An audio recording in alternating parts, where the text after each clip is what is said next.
It's me, I'm C, and this is Kickback Astrology. Kick off your shoes and relax your feet. Alright, I'm sorry, I quit. But you know what time it is. Grab your guards, grab your woodies, grab your glasses, do what you need to do. Kick back how you kick back. I'ma kick back how I kick back. And let's get into some of these birth charts. Come on with it. Now, Bobby has his moon conjunct Pluto.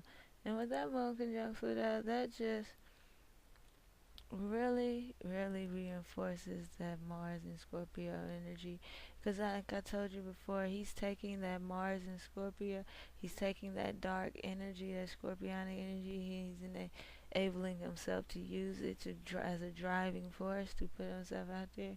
This moon and Pluto is that dark energy to begin with. This moon and Pluto is what's drawing in those deep, dark, regenerative experiences in his life.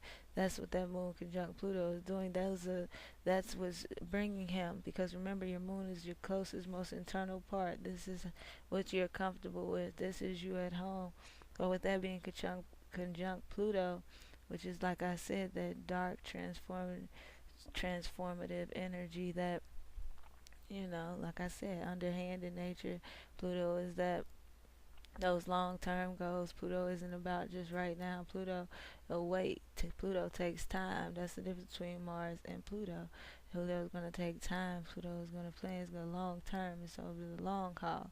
So, with that being his conjunct his moon, this is his closest most part. This is his closest part to him. So this is why you see people closest to him dying and things like that. That's why you saw,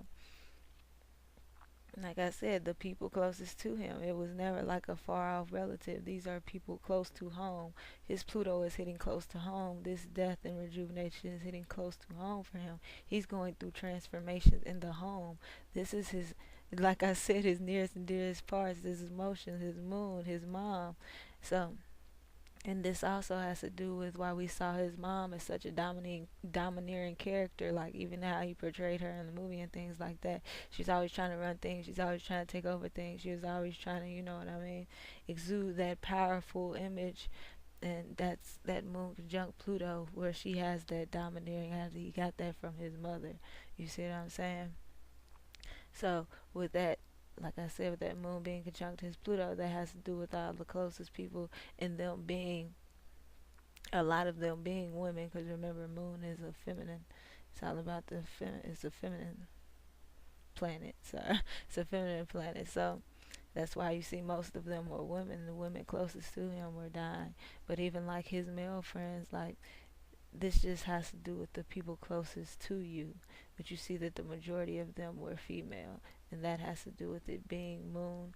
But they're all going to be close to him, so it wasn't like his you know third cousin twice removed married his, you know what I mean, like, these, no, this is the person you wake up with and see every day. Like, that's what moon is, like, at like your most comfortable part of you. And he's having death hit attached to his moon. Let me see if it's a close conjunction. Yeah, it's a 5-degree conjunction. So that's why you see it hitting so hard and it being recurring over his, and it's in the eighth house. Oh Lord. Oh Lord, poor Bobby.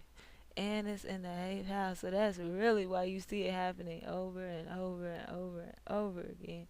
Because it being in the eighth house, so Pluto is at home chilling, just taking everybody. Oh God. But yeah, so you saw like his best friend, his mom, his wife, his daughter. Like, these are people right next to you that you see every day. Like, the closest things to you. Not even like a sibling. Like, you know what I mean? Like, that's crazy. That is crazy. I don't even know if I want to get any deeper in his chart. It's just more death popping up. Oh Lord. So this is also going to be how he is with his emotions. So, like I said, with his moon being in Virgo, he's already very critical of himself and others that are closest to him.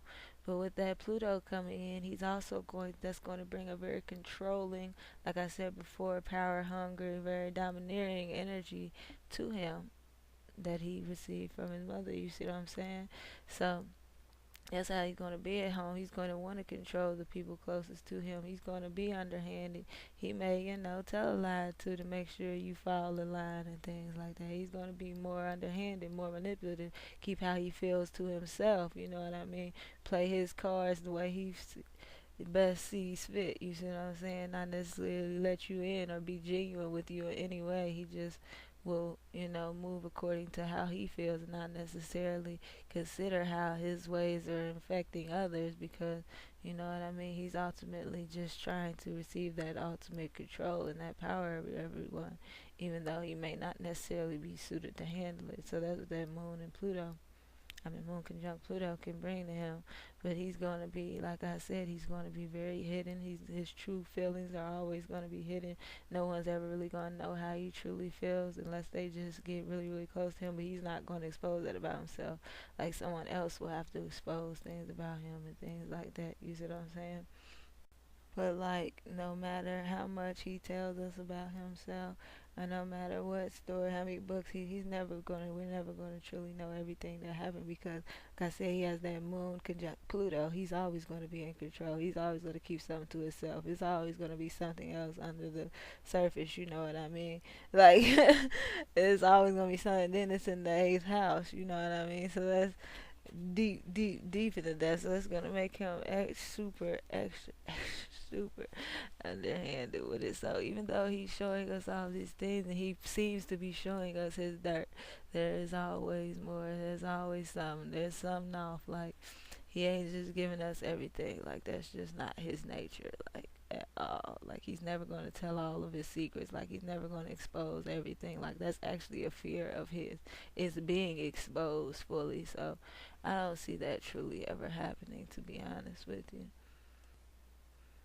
He also has his Mars conjunct Neptune. So this is really going to even more so. Anyway, this is just gonna, help him spread the love even more. So, you know what I mean? Neptune is all about everything. Everything is everything. It's all about the cloud. Let's love and free love and everybody in peace. And yes, everybody is one. Kumbaya. That's Neptune. Neptune's all about the flow. Let's get on the same wave. Like, none of that matters. Like, we're all as one. You know what I mean? That's Neptune energy. So, and his Mars is already in Scorpio. Like I said, he already was going to do a couple of things, something strange. You feel me? But that Neptune is just going to brighten it even more, bring it to the whole world. He's going to try a bunch of things. That's why you saw him having that orgy in the what was he at on the tour bus or whatever. That's why you see that. That's that Neptune energy. Let's just bring everybody together. Everybody do everybody. Let's try everything. Like that's Neptune. His Mars conjunct Neptune. So you know what I mean.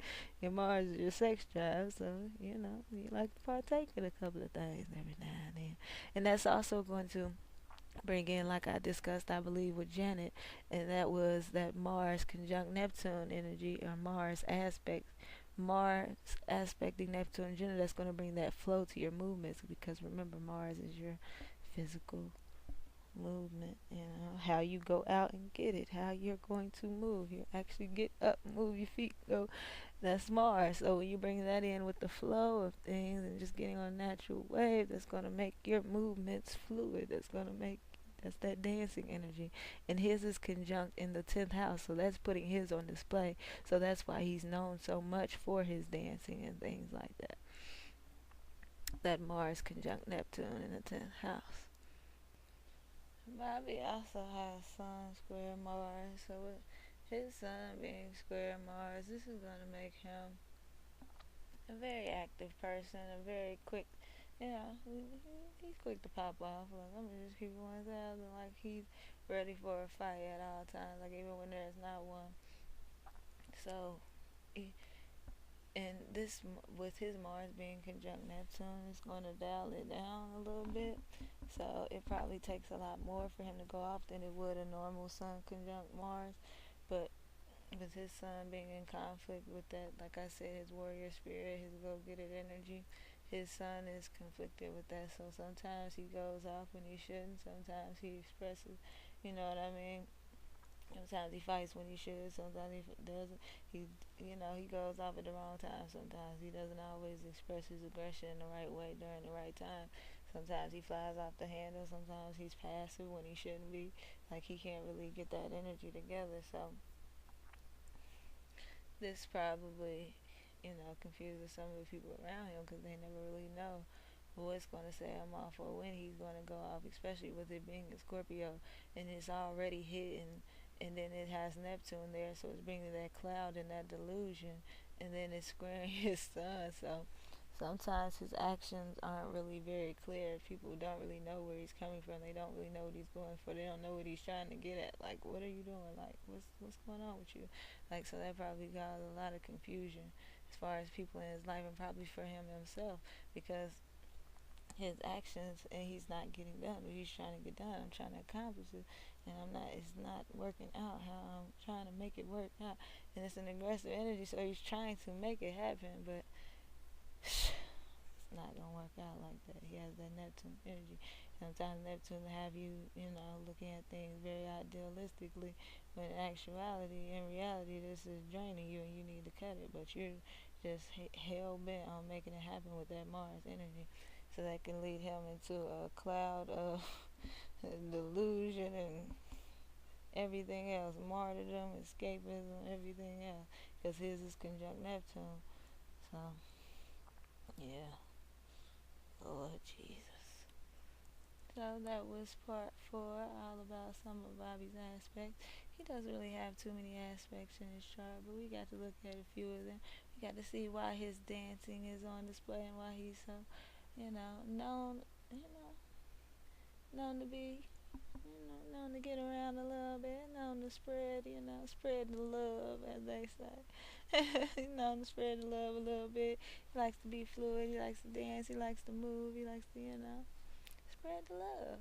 We also got to get into, why he has a tendency to go off a time or two. He's gotten into a few fights in his day, a few aggressive situations. We also got to see the impact that his mother has had on him, and how that, and not only her, but his traumatic experiences have really, over time, they've worn down on him, but he's also learned from them and grown from them and learned how to, push forward through those experiences. So that's good for him. But as always, thanks for watching. Let me know what you think down below. Make sure you kick back with some of my other videos. Come on with it.